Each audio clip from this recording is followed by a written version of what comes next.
Speaking for others case.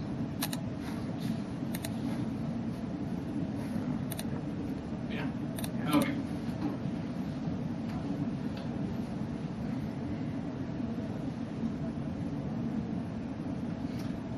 This is the reason why people hate Zizek. Some of the argument allows people to say that the affirmative to tell me not only what it's like to be a black man, but then to proceed to tell me what I should do as such. This is problematic for two reasons. One, this leads to people becoming voices because they can always be spoken for, which is like genocide, which is always going to be a case study, because when people can be spoken for, they can always be told what is best for them. Like the fact is I'm a black man and I can be spoken for, and it's always a good thing to speak for a black man because this is impossible. This is possible under their Zizek 2001 card. This also leads to genocide, and the fact that I can speak for a black man and tell him what is good for him and how we can solve this black man. If we can solve a black man by killing this black man, it's okay because we can speak for him because you know it's okay to do this under the framework of Zizek as well as their nw07 card. Continuing on, the fact that they compare the unique experiences of being different to murdering someone, either their nw07 card talks about how when we create difference and when we talk about how we can't actually when we reject somebody's ability to understand someone differently. This is the same as when the Nazi says that they can't understand why I want to murder people.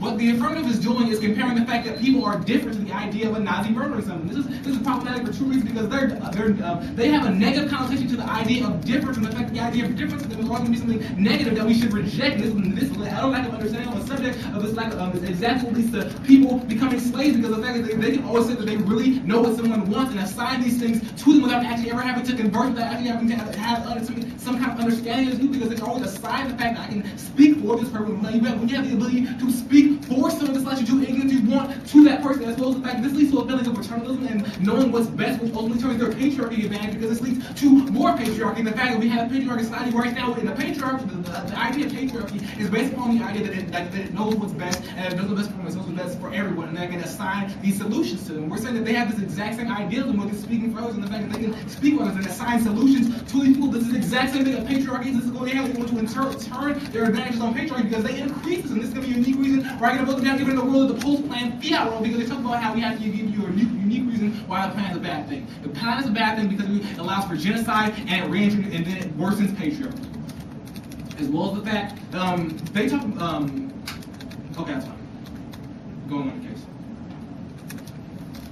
The affirmative drops the case turn offered in the Anderson 2001 card. The Anderson 2001 card is banging on the point that it talks about in order for us to actually talk about truly liberating women, we must remove it from the idea of being valued as simply a thing. Where the affirmative team makes no effort to actually overturn the Commerce Clause of the law, which actually commodifies women as an object under which is why they can't be tried right now because the states in the way that we understand the Commerce Clause. And when they make no efforts to change that, women are still going to be viewed as a thing. What this affirmative does is it reifies the idea that even when we change the law, women are still going to be viewed as an object under the law. And until we actually do that, women are going to continue to be commodified. The affirmative makes this worse by reifying the fact that, you know what, we need to create this journey. We need, all the evidence talks about how we need to create this this fantastic social shift, but nowhere in the social shift is changing women from being objects. The fact is, even in the context of their social shift, women will still be objects at the end of the day. It's only going to reintroduce oppression, because they're going to make the argument that they can solve this all of our catharsis arguments that they've solved for women, and the fact is that women are still seen as objects, but it's going to be seen as solved for, which will be another unique reason why they're going to reject their act on facing the fact that they can contend that they can solve for women without ever removing them as objects in the public sphere, as well as the fact that all right.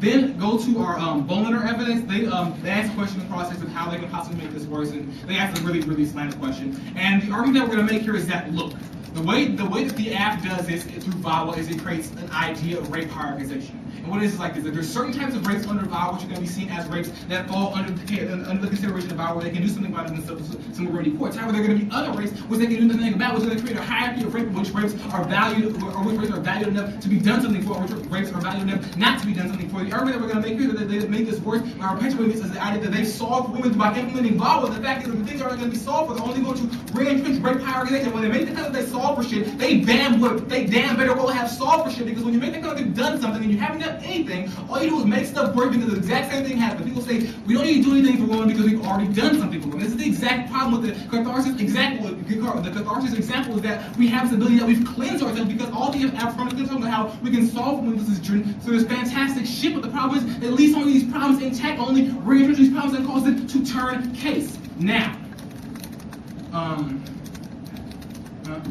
yeah. our Picard evidence. We read two pieces of Picard evidence. This Picard evidence is on point. In fact, the different arguments put forward by the Picard evidence. They say that like, they cannot stop victimization. They say that they empower when they stop victimization. These claims don't take into account the specificity of the arguments made in these Picard cards. They never actually report the force of the Picard cards. The evidence is that they stop.